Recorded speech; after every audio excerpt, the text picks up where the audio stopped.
মার্কিন বিমানবাহী রণতরী পাঠিয়ে ভেনেজুয়েলার কায়দায় ইরানের সরকার পতনের স্বপ্ন দেখেছিল যুক্তরাষ্ট্র। যুদ্ধের প্রথম দিনেই হত্যা করেছিল ইরানের সর্বোচ্চ ধর্মীয় নেতা আয়াতুল্লাহ আলী খামেনি সহ শীর্ষ ব্যক্তিদের। এরপরও মাথা নত করেনি ইরান। দাঁতে দাঁত কামড়ে ইসলামী প্রজাতন্ত্র টিকিয়ে রাখার শেষ চেষ্টা চালিয়ে যাচ্ছে দেশটির রেভলিউশনারি গার্ড আইআরজিসি।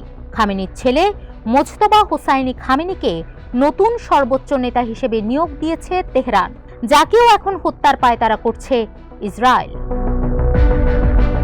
4 মার্চ ইসরায়েলের প্রতিরক্ষা মন্ত্রী ইসরায়েল কার্স বলেন, ইরানের সন্ত্রাসী শাসন ব্যবস্থা যাকেই নেতা বানাক না কেন, তিনি স্পষ্টভাবে আমাদের হত্যার লক্ষ্যে পরিণত হবেন। প্রধানমন্ত্রী নেতানিয়াহু ও আমি আইডিএফকে প্রয়োজনীয় সব উপায়ে অভিযান চালানোর নির্দেশ দিয়েছি।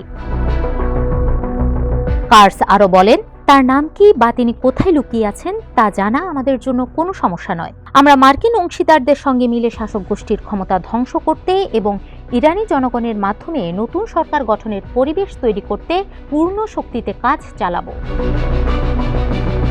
ইসরায়েল এমন হুঁশিয়ারি দিলেও মাঠের বাস্তবতা বলছে যুদ্ধে হাল ছাড়বে না ইরান, যে কারণে যুক্তরাষ্ট্র ও ইসরায়েলের সমন্বিত আক্রমণের পরও লড়াই চালিয়ে যাচ্ছে তারা। মধ্যপ্রাচ্যের প্রতিরক্ষা বাধা সত্ত্বেও মার্কিন স্থাপনাগুলোতে সাফল্যের সঙ্গে ড্রোন ও মিসাইল হামলা করছে আইআরজিসি, যা এখন স্বীকার করতে বাধ্য হচ্ছে মার্কিন খ্যাতনামা গণমাধ্যম সিএনএনও।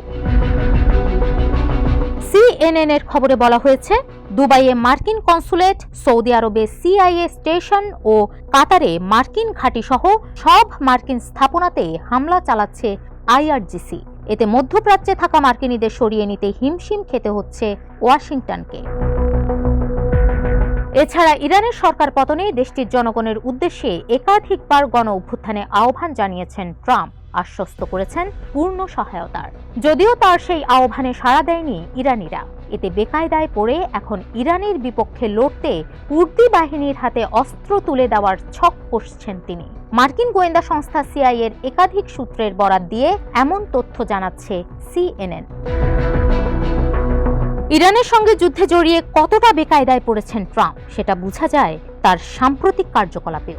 যুক্তরাজ্য ও স্পেনের কাছ থেকে সাহায্য না পেয়ে প্রকাশ্যে ক্ষোভ ঝেড়েছেন তিনি। পরে যুক্তরাষ্ট্রের সাহায্যে এগিয়ে এসেছে ফ্রান্স, ঘোষণা দিয়েছে মধ্যপ্রাচ্যে বিমানবাহী রণতরী পাঠানোর। এতে উল্টো প্রশ্ন উঠেছে, মধ্যপ্রাচ্যে 2টি মার্কিন বিমানবাহী রণতরী থাকার পরও কেন নতুন করে রণতরী মোতায়েন করতে হচ্ছে ফ্রান্সকে? তাহলে কি মার্কিন রণতরীতে আইআরজিসির হামলার দাবি সত্য?